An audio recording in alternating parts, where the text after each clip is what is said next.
kilometers, and intensity 3 was recorded in San Jose and Rojas City.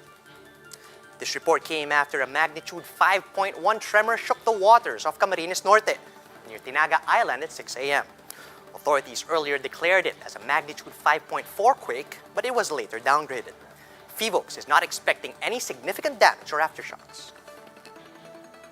Headline inflation surged to 4.2% in January. That is the fastest since February of last year. Let's get more details on this with Dale De Vera. He's joining us on the line. Dale, good morning. What does the government attribute this spike to? Yes, Charles.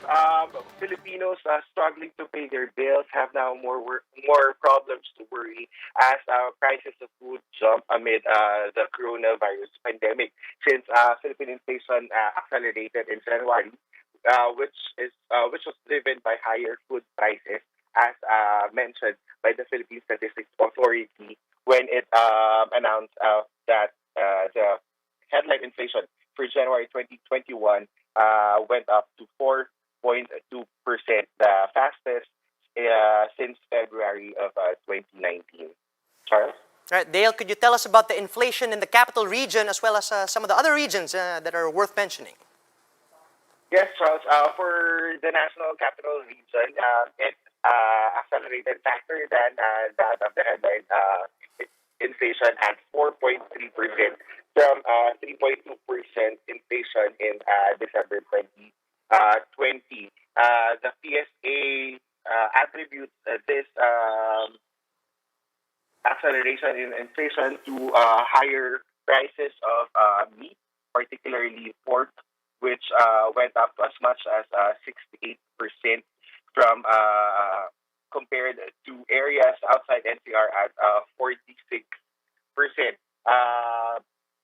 The inflation rate for areas outside NCR went up to 4.2% from December's 3.7%, also attributed to higher prices of commodities. Charles? All right, Dale, you mentioned the price of pork as factoring into all of this. The president issued an executive order just this Monday putting a cap on pork and chicken prices. But before that, could you tell us how fast was the rise of prices for these commodities? Charles, pork prices have risen as African swine fever has hit hog populations across Luzon and other areas.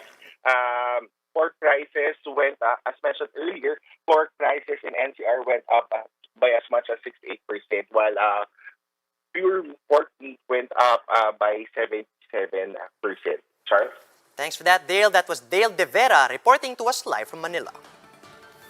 After stepping down as AFP Chief of Staff, retired General Gilbert Gapay received a job offer from President Duterte. This was during the AFP Change of Command ceremony in Camp Aguinaldo, where Gapay was awarded a Medal of Valor. President Duterte also expressed confidence in Gapay's successor, Lieutenant General Cirilito Sobejana. This was the first AFP engagement that the President has attended since the start of the pandemic.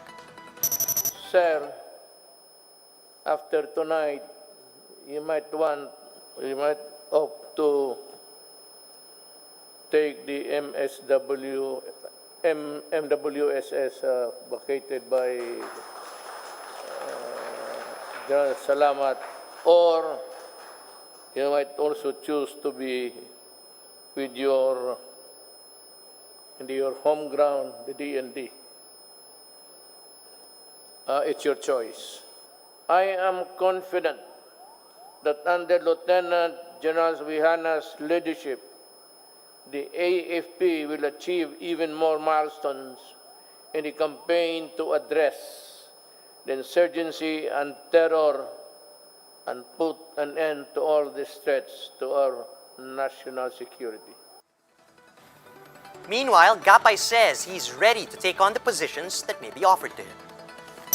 As long as you deliver, you work hard, put your heart in it. It doesn't matter if you're from the military or other sectors. As long as you know your job and do it well for the good of the general public, the good of the country and our people, I think that's the best gauge. It's not where you come from, but what you could do and what you could deliver. We'll be back with more stories after the break. Keep it here on One News.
You're still watching One News Now. I'm Charles Lejano. The IACT reported dismal colorum apprehensions in Antipolo this morning as drivers were alerted of the council's operations in the city ahead of time. To give us more details, we have with us live from Marcos Highway, Justine Punsalang. Justine, good morning. What do you have for us on this Friday? Charles, the Interagency Council for Traffic, or IACT, was not bothered by the cold weather this morning as they conducted yet another anti-colorum operation. This time, it was along Marcos Highway in Antipolo, Rizal. Two separate teams of IACT hit the highway just before sunrise at 5:30 a.m. This comes after the council received a number of reports of the rampant colorum operations in the area. IACT team leader retired Colonel Jose Manuel Bonivi said legitimate UV Express drivers complain that colorum vans are getting passengers that could have been theirs. But barely an hour after touching down, the IACT realized that their operations was compromised. IACT operatives spotted several passengers walking from the same direction. Apparently, they were asked to alight the colorum vans they were riding after drivers received information about the ongoing anti-colorum operations. IACT admitted that van drivers have meant to communicate with one another and give their fellow colorum drivers a heads up to avoid apprehension. Nevertheless, IACT managed to flag down and impound a few shuttle services for not having the proper documentation. One van driver admitted that he works for a rent-a-car agency that was contracted to be a service of a private company. However, the driver could not provide authorities the contract of lease between the company and the agency.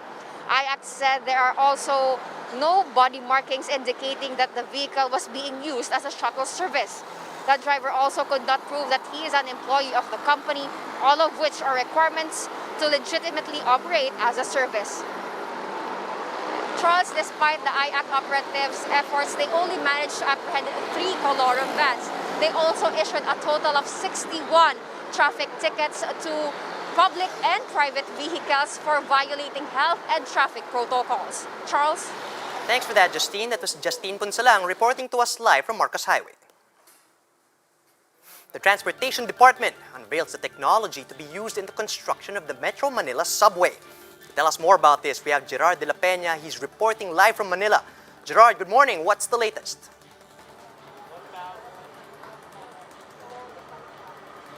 You know what, Charles, we are inching closer towards having our very first subway system here in the country with the arrival of the first tunnel boring machine that will be used for the construction of this mega infrastructure. Now, this giant is the first of the 25 tunnel boring machines that we ordered from Japan, and this will be used to dig tunnels and passageways from Valenzuela down to Quezon City, Pasig, Taguig, and terminating at the Ninoy Aquino International Airport. Now, this is the single biggest component, which weighs 74 tons. The entire machine, which has yet to be assembled in the coming months, will weigh 700 tons or as much as 2 Airbus A320s.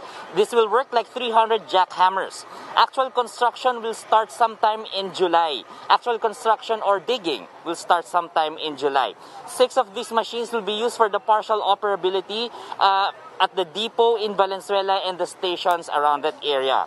The target for partial operability is by the end of this year. The project costs $350 billion, 85% of which will be financed from Japan, and this will be paid in 40 years with a 12-year grace period. Now, taxpayers will only start paying for these loans when the subway starts operating sometime in 2025. Charles.